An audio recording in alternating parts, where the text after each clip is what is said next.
Recently, last year actually, Canada is ranked 23rd in terms of investment realization. So with all this positivism and prospects, do you think it will increase next year or this year?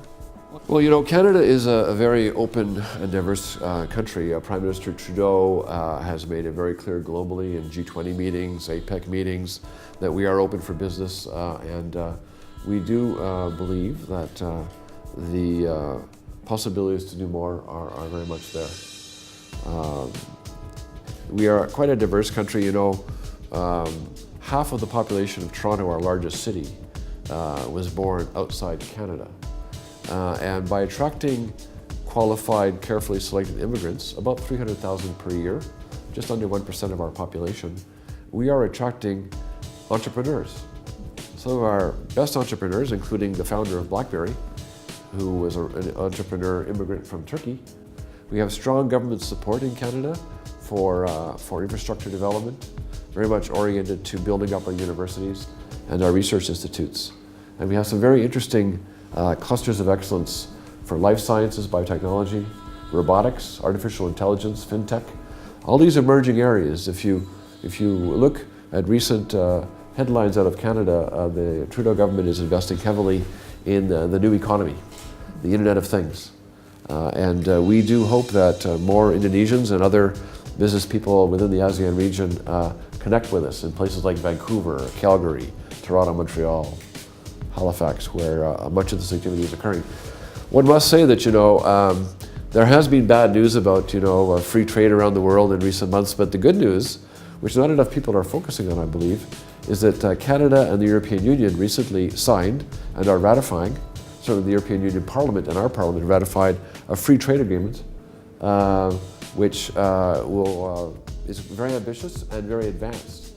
So any Indonesian company that wants to deal with Canada is dealing with a country that has free trade access to the US, to Mexico, and to the European Union, on top of other countries with which we have free trade agreements, including Korea, and many countries in South America, such as Colombia, Peru, and others in the Americas. So I think that we're quite open. We're one of the few countries in the world that have eliminated all tariffs on any inputs going into manufactured goods in Canada.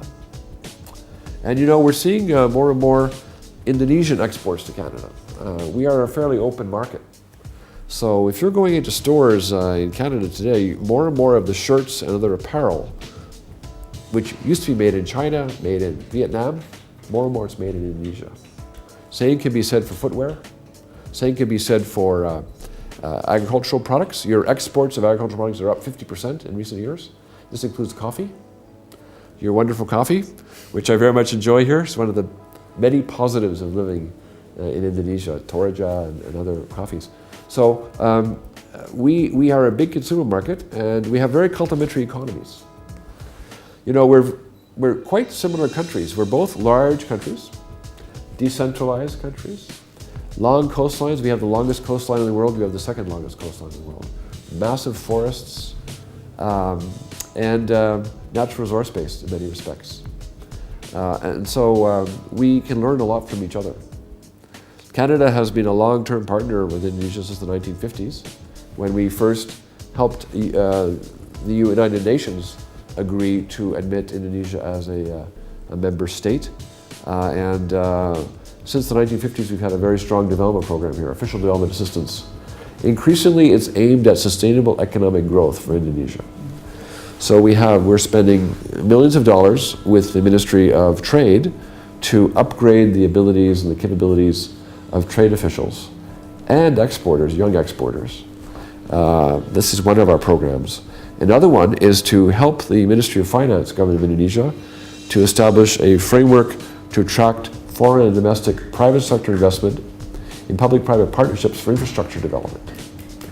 We are one of the leading countries, there's only a handful, that have mastered the ecosystem of accountants and lawyers and bankers and pension funds and life insurance companies, consulting engineers, and government public administrators to do highways and roads and bridges and power plants, even hospitals ports, airports, using the P3 model.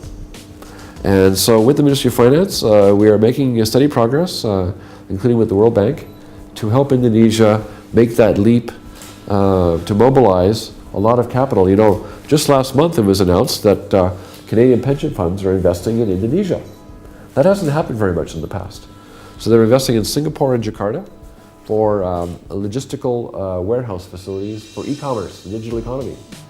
And so you've got pension fund decision makers in places like Toronto, Montreal are saying, wow, there is a high growth rate in Indonesia, there's a need, they're moving into the digital economy, we're going to take a bet on Indonesia, and they've put hundreds of millions of dollars into infrastructure for the digital economy, which is where things are going, of course.